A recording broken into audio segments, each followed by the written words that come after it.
We are on board Carnival Cruise Line's brand new ship, the Carnival Celebration, and today we have some first impressions that we think you need to know.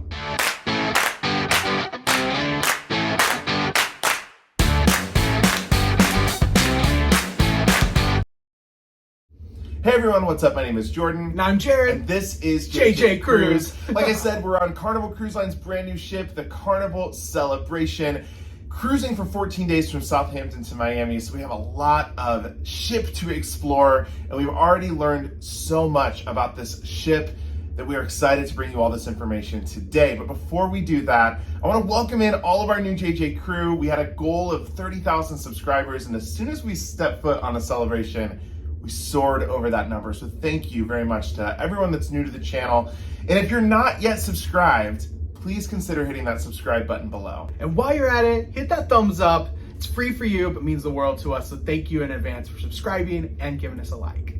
Now today, we are talking all things Carnival Celebration and our first impressions. It's been 4 days so far on this brand new cruise ship, and we cannot wait to tell you all the good, but also some of the bad. And there's one thing at the very end that worries us a little bit, and to be honest with you, it has to get better or else this is a really bad thing for this cruise ship. So let's jump in by talking about the good. We're gonna start by talking about our stateroom. Now, if you haven't seen it yet, we already did a full review and tour of this inside stateroom that we're staying in.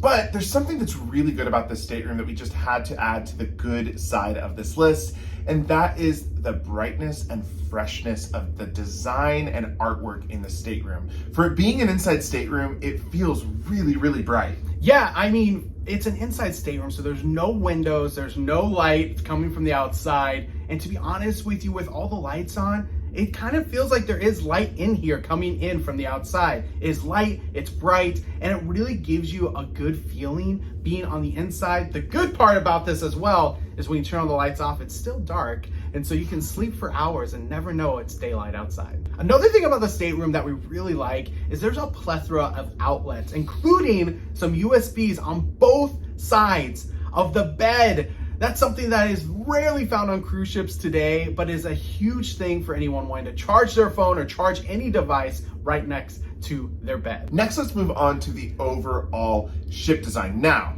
this ship is an Excel class ship, so it is very similar to the Carnival Mardi Gras, but there are a couple of new zones that we have to talk about. The first zone we have to talk about is A20 Biscayne, and this is all Miami vibes. I absolutely love this theme, and I think it's a really smart theme because it's more of the retro Miami feel than it is the current today Miami feel, which just gives it a little bit more style, and it's kind of seen throughout not just this neighborhood or zone, but it's also seen somewhat through the shops as well, which we'll talk about in a little bit. The zone is filled and packed with food. You have Cucina del Capitano, Rudy's Sea Grill, Miami Slice, which is the pizza place on board, and then Deco Deli, which is of course a sandwich shop. So lots of food. There's also a brand new bar in this area called Bar 820. Overall, it is a great area. I do have something that I don't like in this area. I'm going to share that on the bad list, but overall, I think that Carnival has done a really good job implementing this Miami theme, specifically for a ship that's going to be sailing out of Miami. Yeah. The next zone that is brand new to the Carnival Celebration cruise ship is that of the Gateway. The Gateway is a brand new zone and took the place of the French Quarter on Carnival Mardi Gras, but just a very brand new historical look at all the Carnival ships of the past, the last 50 years in one zone. Now this zone includes things like Emeralds, which we saw on Mardi Gras. It does have an updated menu. The Carnival Kitchen, which is a place where you can go and take cooking classes, a plethora of shops, but there's two bars that we really want to focus on here. The first is Latitudes. Latitudes is an all around the world bar with drinks coming from different continents and different countries around the world. Now, at first glance, you might just think that this is kind of your average bar, but it's not.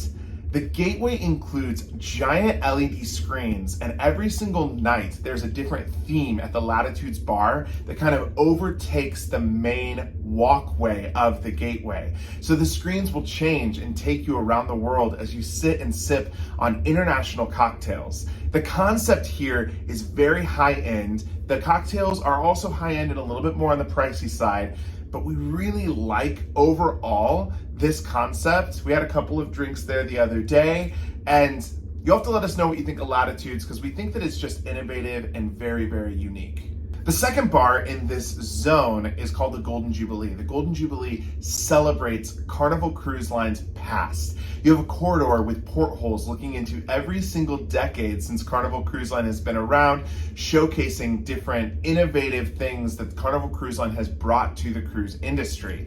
The bar also has incredible blueprints of ships of the past wrapping around the top of the ceiling. This bar is just such a tribute to Carnival's past and truly a celebration of what Carnival has done within the industry. One thing I love about the new Golden Jubilee compared to Mardi Gras is that it's a more separate space than that of the Brass Magnolia and the Fortune Teller Bar. Before, you have a clash of music. You have music from the Fortune Teller Bar, you have music coming from the Brass Magnolia. No longer a problem for clashing music because you actually have a separated wall, and it's a beautiful wall, to really make the lounge space here inside the Golden Jubilee separate from everything else in Latitudes or even in Celebration Central. So it's a really nice, intimate space. You can listen to the piano without having to worry about any clash of music. Another thing we have to talk about are the shops, and people have been raving about the shops, almost too much, where people are fighting over last items in the shops, but that's just showing how good the merchandise is in these new shops. Another key fact here is the fact that this is the most shops on a cruise ship with most merchandise available for sale out of the entire Carnival fleet, and I think in almost any cruise ship to begin with. So it's a really cool feat, and the merchandise is pretty cool. We cannot talk about our first impressions of the Carnival Celebration without talking about food and service. We've tried a number of different venues on the ship already, including Shebang, Cucina, the main dining room, Sea Day Brunch, and overall, we're just gonna make this blanket statement. This is some of the best food that we've experienced on a Carnival cruise ship ever. Yeah, the food has been fantastic so far, and we've been really impressed because it's a maiden voyage, and we know food doesn't always happen, especially service doesn't always happen in the best of ways for a maiden voyage. So we've been pleasantly surprised because our service and our food has been fantastic. Specifically on the food is the different types of food. For example, fast casual, Carnival does so well. And on board Carnival Celebration, you have Shaq's Big Chicken, which was the first thing we ate when we got on board and was just as delicious as we remembered. But you also have the favorites like Guy's Burger Joint, and you have street eats where we just had today some amazing dumplings that were just so fresh, so delicious, and just a quick bite to eat. Carnival really does fast casual food better than any other cruise line. We've said that in the past. We stand by that probably even more firmly now after our first 4 days on the Carnival Celebration. Moving into dinner time, we have to talk about just how you check in even to get dinner at night. First of all, since it's Carnival Celebration, similar to Mardi Gras, you can go to the main dining room or you can go to some other specialty restaurants, completely complimentary, like Shebang, which is an Asian and Mexican flair mix. I think technically Chinese, but I think there's some more Asian food in there than just Chinese, as well as more than Italian with Cucina del Capitano. And all of these are included complimentary, as well as Guy's Pig and Anchor. So you can choose any of these, but you can check into 3 of those all on the app and see how much wait time you have. So you can go grab a drink like we did last night before dinner. So maybe you have a 30-minute wait before dinner, you check in, grab a drink at your favorite bar, and once your table is ready, you head on over, so there's no wasted time waiting in line. And we can't talk about all food and dining and bar service without talking about service itself. The service has been fantastic. And one thing we have to mention is we've been on a lot of maiden voyages, a lot of inaugural cruises and maiden voyages. And honestly, this has been impressive. The service for the crew, they feel like they've been on the ship already for some time, and we know they haven't. So that's an impressive feat. So kudos to the Carnival crew because you are doing a fantastic job. So we really appreciate all the service and all the great service you've been providing us. Next, let's talk about entertainment and activities. Now, we want to preface this by saying we've not seen, of course, all the entertainment in the first 4 days, but we've seen a good number of stuff, and we're just going to share our first impressions here. We want to talk about the Comedy Club. Now, the Comedy Club has been amazing. If you watched our Mardi Gras review, we had a little bit of an issue with the size of the comedy club being too small and people not really being able to get in to see the comedy shows at night because there would only be 2 a night. Celebration heard everyone that had an issue with that and has made a major change. I am so glad they did, because we've been able to see every comedian when we want to see it. What they've done is had 3 show times for each comedian every single night. And they are in 2 separate venues. So all the adult entertainment 18 and up is in Punchliner Comedy Club, and all of the family comedy is going to be in Limelight Lounge. The great thing about this is you can actually see both comedians in one night if you want to, but then they switch the next day, and the people that were doing, or the comedians that were doing the family entertainment's now doing adult, and vice versa. So you can really just see what you love. We know there's some people out there that love family comedy and family comedy only, and vice versa. So if you really just like one style, you can only go to that one style and not have to worry about ever even looking into the other lounge. So if you're sitting at home and trying to do the math, that is 6 comedy shows per night. Between the 6 comedy shows, everyone is getting into both venues completely fine. There's been no having to show up an hour before to get a seat. This is probably the best change that Carnival has made from Mardi Gras to Celebration, and we could not be more happy with the change.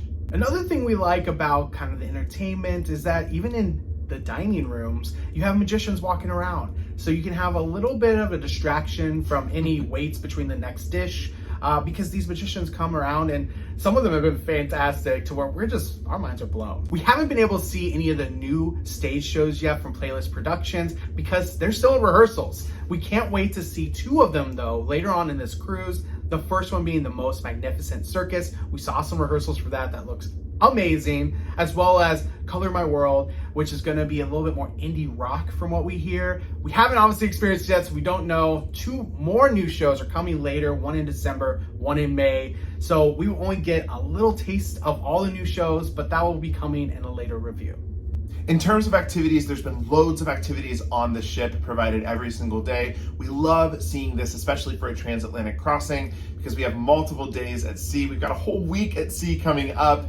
And so we're very encouraged by the fact that there is a list of activities every single day. And we will be enjoying a lot of those come later on in the cruise as well. So for the rest of the entertainment and the activities review, you're going to want to check out our final review, which will be coming out in a couple of weeks, of the full experience of the Carnival Celebration. Before we get into some of the bad here, we wanted to give a note. The weather in Southampton all the way to Spain has not been great. So we have not been able to experience some of the outdoor activities, including that of the pools. So wait until our review at the end of this cruise for more of how the pool feels are on the pool deck, as well as some of the ultimate playground, because obviously we're not able to do some of that either with the bad weather. Let's get into the bad. Now, there is a lot more good than there is bad on the list. We do just have to bring up a few of these things because we think it will help you prepare for your upcoming vacation on the Carnival Celebration. Let's start with the stateroom. In terms of the stateroom, of course, we said that it was nice and bright and airy, but one thing that we find very bad is the size of the bathroom. We do think that this bathroom is the smallest bathroom on almost any cruise ship. It's similar to the Mardi Gras, maybe even a pinch smaller. It's definitely too small for 2 people. If you're a solo traveler, it might be fine, but for Jared and I, we find it really difficult to get ready in the evenings. We're 2 big people, and that bathroom only fits about half of one of us. Let's talk about the overall ship design and some of the, maybe not bad, but concerns we have. Obviously, these are first impressions, so they might change for our review, but these are our initial impressions. The first being Celebration Central. This is the main atrium in the very middle of the ship, mid-ship, if you will. And at night are variety show acts. Of course, with these variety show acts, you want to be able to be involved in the entire show. But if you're on deck 7 or 8 in the stadium seating, you have a lot of distractions. And for last night's example, we had an opera singer that was singing all these kind of pop hits in opera voice. But a lot of times they're a little bit softer and you couldn't hear because you had distractions behind you with all the dining facilities, the hibachi station. You're hearing all the hibachi clacking. and you couldn't really hear just the show that you were there to experience. In addition, you also have the only walking path on deck 7 without going into the casino right in front of these stadium seats. So the whole time we had people walking in front of us, walking in the show. This design layout is similar to Mardi Gras. We did not love it on the Mardi Gras, but this was the first time we attempted to watch a show in these particular seats on deck 7, and it was an absolutely awful experience. We think this overall idea of the Grand Central area, the Celebration Central, is a good idea in theory. It's just the actual execution isn't there for it being a main performance venue. We hope they're able to make some changes, maybe close some doors so we don't hear all the sounds everywhere else from all the different venues happening at the same time. But that is something that is a concern for the rest of our sailing. This is a top tip. If you are seeing a variety act or a stage show in Celebration Central, go down to deck 6 and try to get mid to the front of the stage to really enjoy the show. We've watched shows down there before, and that's always an area that there's not a lot of distraction. Speaking of performance spaces, we also want to talk about the piano bar space. Now, the piano bar space has not changed. Piano 88, it is still the very small, intimate venue that I think people really want it to be. However, they're still having an issue with the amount of people in that space. It's standing room only every single night. There are 2,000 less people on this sailing than can normally fit on the ship. We are highly concerned once the ship is at full capacity that people just aren't going to be able to get into the piano bar space. Now, we have kind of discussed, and we think that we have maybe a suggestion for Carnival. Hopefully they could implement either soon or on Jubilee. Yeah, my idea for this is you have a really nice space with the Golden Jubilee now where you have this piano and ability to have another piano bar venue at night. Do something similar like the comedy shows, have 2 separate spaces going at the same time to really house all the people that want to enjoy these wonderful piano bar acts. I had said that I had a little bit of an issue with the Miami neighborhood, 820 Biscayne. This is being extremely picky. I also, like Jared, love the overall concept of this area and the design. What I don't love is the contrasting gray tiled floor with all of the bright neon Art Deco colors that the space has. I feel like it kind of gives you shopping mall or strip mall vibes. I wish they would have painted the floor pink or yellow. Again, this is super, super picky. I already can hear the comments getting really ruffled that I'm even saying this, but it just does take away from the magic of the neighborhood. And I don't know, it's not quite as immersive as I had hoped it would be. It just doesn't feel fully baked. I think that's the end of it. Yeah. It feels almost there. And if they could just change this little part, it might really make it a full-on immersive theme. Something else I still hate on Carnival Celebration that's similar to Mardi Gras is the location of guest services. It's in a main walkway. Obviously, there's another smaller walkway or another hallway that you can get past, but why is guest services in this hallway that is used constantly? Obviously, no one likes to hear people complaining, and that's what guest services is for. They're supposed to be able to resolve any issues. So put that in some kind of corner hidden to where people don't have to walk through it. They have to go there on purpose. That's just a complaint that I think a lot of people have. It's a bad location. Hopefully in future ships or somehow they can change that in the future. There's one other complaint that a lot of people have had on the ship, and that is the cost of Loft 19. Loft 19 is, of course, deck 19 of the ship. It costs $500 a day from 8 a.m. to 8 p.m. to rent a cabana. Overall, people are just saying that it's just not worth it. Let us know in the comments what you think, because it's been something that people have been vocal about on the ship. And so we're just curious, would you pay $500 a day to go up to the top deck of the ship to get a cabana? It doesn't come with alcohol other than 1 bottle of sparkling wine. So not a lot of included things. If you like the privacy, maybe that's great, but we wanted to put that question out to you. The next is food and service, and honestly, this is a very small area. We just wish there were more healthy options across the board. It feels like there's way more abundance of fried foods and heavy foods, and not enough of the lighter, healthier eats or options. Obviously, there are some on board, but we just wish there were more. So something small for the bad, and to be honest, hopefully later in the sailing, we'll have even more healthy options. Now, we don't have a lot to say in terms of entertainment activities, but I did want to say something about the casino.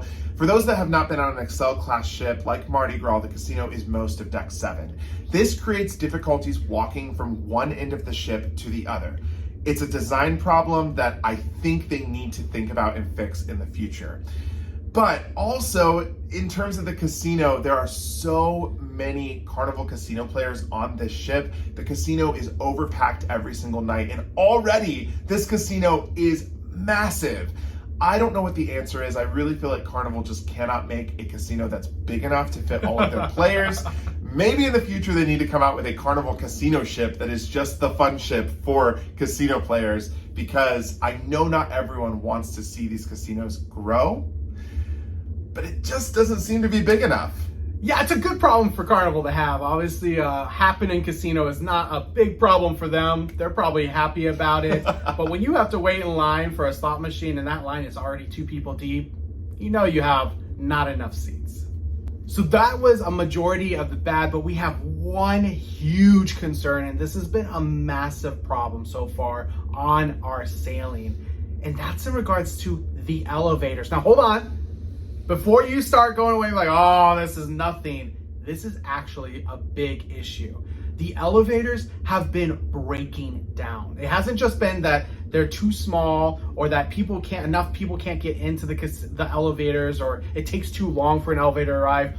All of those are issues too, don't get me wrong, and they're real on board Carnival Celebration, but they have been breaking down in the middle of between decks. People have been waiting in them for 20-30 minutes. There's no AC or air circulation in there, and sometimes people are getting to places where they're like, this is a bad situation and it cannot keep happening. Another thing just to mention here is for accessibility. There was one day when we were at port and the elevators on our floor weren't working. Anyone that had any accessibility issues could not get off at that time until all of those elevators are fixed. This is a huge issue. We hope that Carnival Celebration fixes it quickly and that this is not a long-term issue, because if it is, it could be a detrimental thing for Carnival Celebration. This is a great, great ship. We've loved it overall, and the elevators, it is super important. We're very lucky that we can walk up and down the stairs if we need to, but there's a lot of people on this ship that they don't have that option. So hopefully that improves. We will report back after our full 14-night sailing to let you know if they've been able to fix the issue. But so far, that's the big one. Thank you so much for watching. I know that was a lot of information. Hopefully you found that helpful. Again, this is JJ Cruise, and until next time, see ya.